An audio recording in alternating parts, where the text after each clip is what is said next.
নমস্কার বন্ধুরা, আজ আমি দুপুরে কি রান্না করতে চলেছি দেখতে থাকুন। কিভাবে করব সেটাও দেখবেন।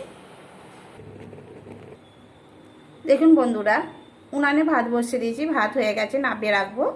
ফ্যান ঝরিয়ে নিচ্ছি। এখানে দেখুন আমি ওল নিয়েছি।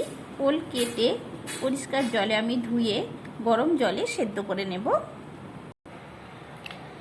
সমস্ত সবজি আমি কেটে পরিষ্কার করে জলে ধুয়ে নেব। দেখুন বন্ধুরা, সবজি কেটে আমি ধুয়ে নিয়েছি।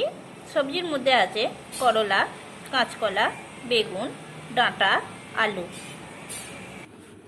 গরম তেলে আমি পাঁপড় ভেজে নিচ্ছি।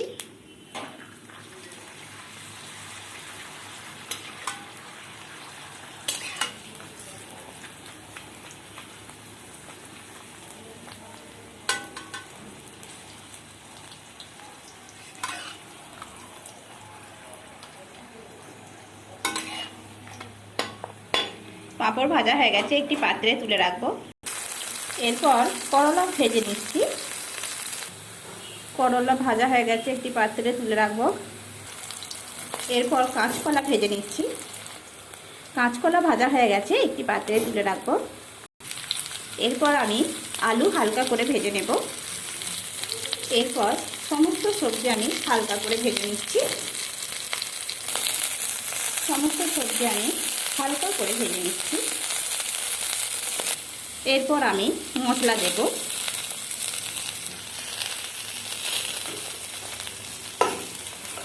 মশলার মধ্যে আছে লবণ, আছে লঙ্কা গুঁড়ো, আছে গোটা সর্ষে, মৌরি, জিরে, ধনে বাটা আছে, হলুদ গুঁড়ো, লঙ্কা গুঁড়ো।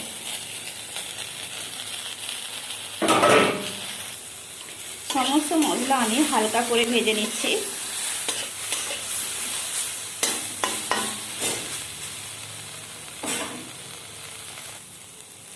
মশলা আমার ভাজা হয়ে গেছে।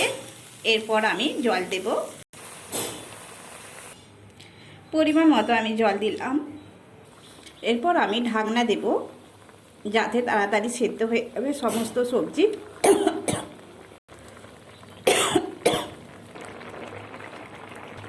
সমস্ত সবজি সেদ্ধ হয়ে গেছে। এরপর আমি দেব করলা ভাজাগুলো, দিয়ে দিলাম। এবার নাড়াচাড়া করে আমি একটি পাত্রে নামিয়ে নেব।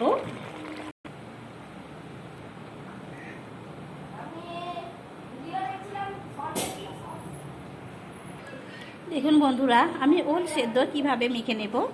আমি নিয়েছি লবণ, সরিষার তেল, আর নিয়েছি গোটা সরিষা আর কাঁচা লঙ্কা বাটা, আর এইদিকে নিয়েছি আমি পাতি লেবু।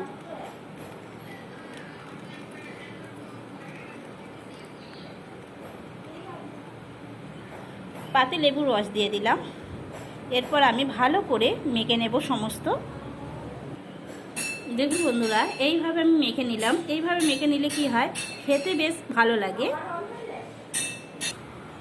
আজ এই পর্যন্ত। নমস্কার বন্ধুরা।